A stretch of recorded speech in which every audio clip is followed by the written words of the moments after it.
Welcome to Max Life, Man, your essential YouTube channel, expertly led by our top expert, Dr. Sterling Thorne. Here at the Evergreen Peaks Institute, my team and I combine decades of research with hands-on practice in men's health, neuroscience, and psychology. What you find here isn't recycled motivation. It's the hard science of how your brain and body actually work, translated into practical tools for your daily life. Gentlemen, let's cut straight through the noise. You've been told that success belongs to the talented, that focus comes only when motivation appears, that discipline is a trait you're either born with or not. But neuroscience doesn't agree.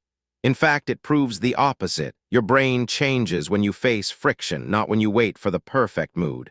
Friction is the fire that rewires. Resistance is the very force that builds the man.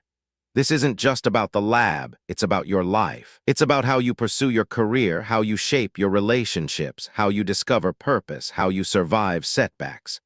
Robert Greene has written that power and growth come from embracing the hard truths about human nature. Neuroscience adds the evidence. Struggle isn't weakness, it's the raw material of strength.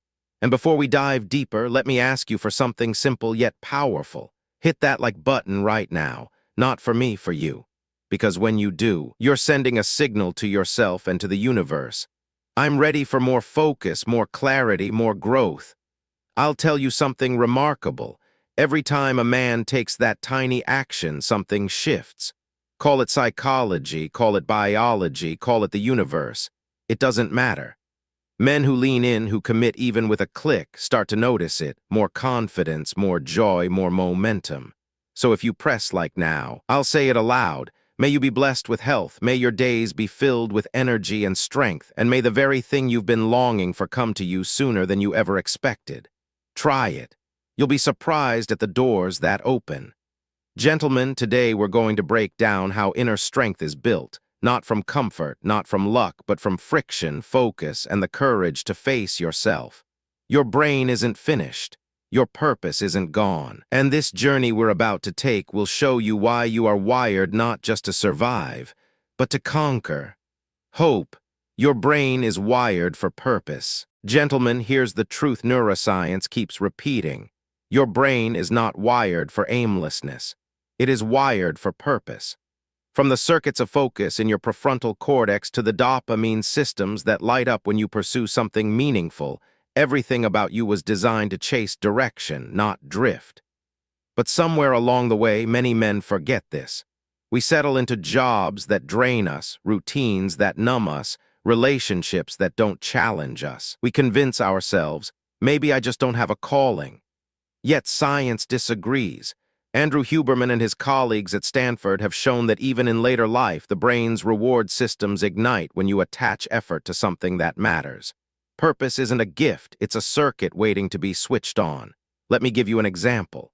A man in his 40s came to me, exhausted by his career. He said, "Doc, I'm just going through the motions. I don't feel alive anymore." Oh, we didn't hand him a magic answer.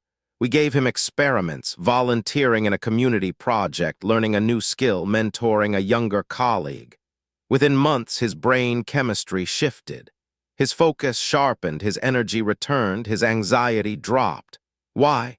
Because he had reconnected effort with meaning. His purpose wasn't lost, it was waiting for him to notice. And Robert Greene, the great observer of human behavior, said it best, "You will never fulfill your destiny if you remain tied to comfort. Purpose is revealed in friction, not in ease." Neuroscience adds the evidence. Your circuits adapt most when you wrestle with challenge that aligns with your deeper values. So let me ask you directly, where in your life do you feel most alive? Is it when you're creating, when you're leading, when you're building, when you're teaching? Drop it in the comments. Write one word: create, lead, build, teach. Because when you declare it, even here, you give your brain a target. Gentlemen, hope is not wishful thinking. It is wiring. It's the reminder that your brain is always ready to adapt, always hungry for meaning. Whether you're 20, 40, or 70, the same truth applies. Your purpose is not gone. It may be buried under fatigue, fear, or distraction, but the circuits are still alive. And the moment you give them effort to chase, they wake up. So don't believe the lie that you're done. Science proves you're not. Hope isn't just a feeling, it's your biology calling you forward. Human psychology and power dynamics. Gentlemen, let's turn the lens from the brain itself to how it plays out between people. Because neuroscience isn't just about circuits in isolation. It's about human psychology, the power dynamics that shape our careers, our relationships, and even our sense of self-worth. Think about this. From the moment you walk into a room, your brain is scanning for status, for trust, for threat. The amygdala processes emotional signals in faces. The prefrontal cortex calculates strategy, and dopamine surges when you feel influence or recognition. You're wired to navigate power, whether you admit it or not. Robert Greene, in the 48 Laws of Power, puts it bluntly: every relationship carries invisible strings of influence. Neuroscience explains why: because your social brain evolved to survive in tribes. Connection meant safety, exclusion meant danger. That's why rejection feels like pain in the brain, because it literally activates the same circuits as physical injury. Now, let's bring this down to earth. A man I worked with was brilliant at his job, but constantly overlooked for promotions. Why? His communication style. He spoke like an employee, not a leader. Once he learned to harness tone, eye contact, and timing, his colleagues responded differently. Within months, he wasn't just contributing, he was leading. Science explains it. Mirror neurons shape how others perceive you, and when you project authority, their brains sync with yours. And this goes deeper. Seduction, vulnerability, trust. They're not just social games, they're biochemical. Oxytocin rises when someone shares openly. Dopamine spikes in uncertainty, which is why attraction thrives on mystery. Even power struggles in relationships come down to neural tug-of-war between dominant circuits and bonding circuits. So let me ask you, man to man, what's the dynamic you wrestle with most? Is it power at work, influence in friendships, or intimacy at home? Drop a single word in the comments: work, friends, or love, because when you name the battlefield, you start to take control of it. Gentlemen, here's the point. Psychology and neuroscience are not separate. The laws of power Greene describes are written in your neurons. The tension you feel in a conversation isn't just in your head. It is your head. And once you understand the science, you stop being a pawn in someone else's game. You step up as the man who reads the field, directs the energy, and rewires the outcome. The circuits are already inside you. All that's left is to activate them, finding love and facing anxiety. Gentlemen, let's move into two forces that shape almost every man's life: the search for love and the battle with anxiety. At first glance, they seem like opposites. Love is warm, anxiety is cold. But neuroscience shows they are deeply connected. When you fall in love, your brain unleashes a flood of dopamine, oxytocin, and vasopressin. These chemicals don't just make you feel good, they wire in attachment. They tell your nervous system, this person matters, stay close. That's why love can feel intoxicating, it's biology rewarding connection. Robert Greene reminds us in The Art of Seduction that attraction thrives on mystery and vulnerability. Science agrees. Uncertainty spikes dopamine, and vulnerability raises oxytocin. That combination explains why real intimacy requires both risk and trust. But here's the twist. The same circuits that bond us can also fuel anxiety. The amygdala, the brain's alarm system, lights up when you fear losing what you love. That's why relationships can trigger both your deepest joy and your darkest fears. Anxiety isn't weakness. It's your survival brain trying to protect what matters most. Let me give you an example. A man in his 30s came to me paralyzed by anxiety. He couldn't commit to relationships because the fear of rejection was overwhelming. But once he learned the neuroscience, that rejection pain and physical pain share the same neural pathways, something clicked. He realized he wasn't broken. His brain was simply interpreting risk as danger. With guided exposure, gradually leaning into vulnerability, his circuits adapted. Within months, he not only dated confidently, but he also said, "Doc, for the first time in years, I feel like I deserve love." And here's another story. An older patient, after surviving a near-death experience, told me anxiety no longer ruled him. He said, "Every day I wake up, I see it as a gift." Neuroscience explains why near-death experiences rewire the default mode network, quieting self-criticism and amplifying gratitude. His fear turned into fuel. His anxiety became creativity. His panic became appreciation. So let me ask you, directly, where do you feel it's strongest? Is it in love when you risk your heart, or in fear when anxiety grips your chest? Drop one word, love or fear, in the comments. Because when you name it, you take the first step toward mastering it. Gentlemen, love and anxiety are not opposites. They are two sides of the same circuit, proof that what you care about most can both terrify you and transform you. And once you understand this, you stop running. You lean in.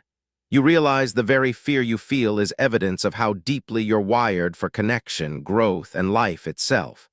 Mentorship and role models. Gentlemen, if love and fear show us what we value, mentorship and role models show us who we can become. Neuroscience has a name for this: mirror neurons. These are the circuits in your brain that light up when you watch someone else act. When you see a man push through pain, when you watch a leader carry himself with authority, when you observe kindness in action, your brain doesn't just see it. It simulates it. It rehearses it.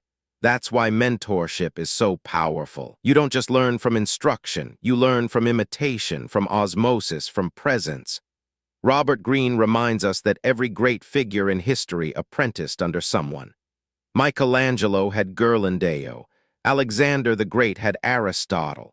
The lesson is clear: no man rises alone, and neuroscience confirms it. Your circuits strengthen fastest when you model them on someone already living the pattern. Let me tell you a story. A young man, lost in career confusion, told me, "Doc, I don't know what I'm meant to do." Instead of forcing an answer, we placed him under a mentor in his field of interest. Within 6 months, his brain didn't just learn the skills, it absorbed the discipline, the habits, the mindset. He didn't just learn a job, he began to see himself differently. That's the power of role models. They don't just teach tasks, they shape self-image. And this isn't just for the young. I had a patient, 72 years old, who felt his time had passed. But when he became a mentor to younger men in his community, something awakened. His dopamine levels rose, his energy returned, his sense of purpose reignited. Science explains it. Giving guidance activates the brain's reward pathways as strongly as receiving it. Mentorship is not a one-way street. It heals both sides. So here's my challenge to you. Drop a name in the comments. Who is your role model? It could be a parent, a coach, a teacher, even someone you've never met but whose work inspires you. And if you don't have one, write the word mentor and let this be the signal that you're ready to find one. Gentlemen, mentorship isn't weakness. It's strategy. Role models aren't idols to worship. They are blueprints to adapt. The circuits in your brain are hungry for examples. Feed them the right ones and you won't just learn faster, you'll grow deeper. The truth is this: a man alone can survive, but a man with mentors and role models can thrive, and the science proves it. Closing emotion plus call to action.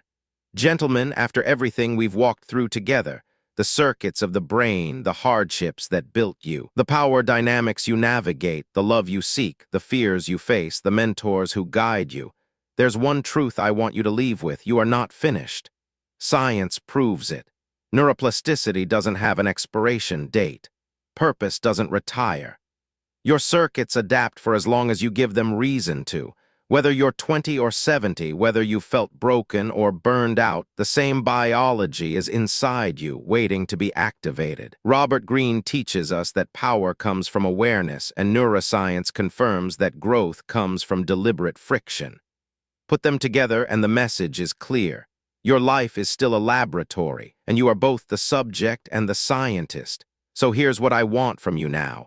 Hit that like button. Don't brush it off, do it as a ritual. Because when you do, you're not just supporting this channel, you're declaring to yourself and to the universe, I am ready. I am choosing growth. And let me say this to every man who clicks it. May you be blessed with strength in your body, clarity in your mind, joy in your relationships, and purpose in your days. May the very thing you've been quietly longing for find its way to you. Try it, you'll be surprised what doors begin to open. But don't stop there. Comment below. Tell me the part that hit you hardest. Was it the science, the psychology, the stories, or the challenge? Share this with another man who needs it. And if you haven't subscribed yet, do it now.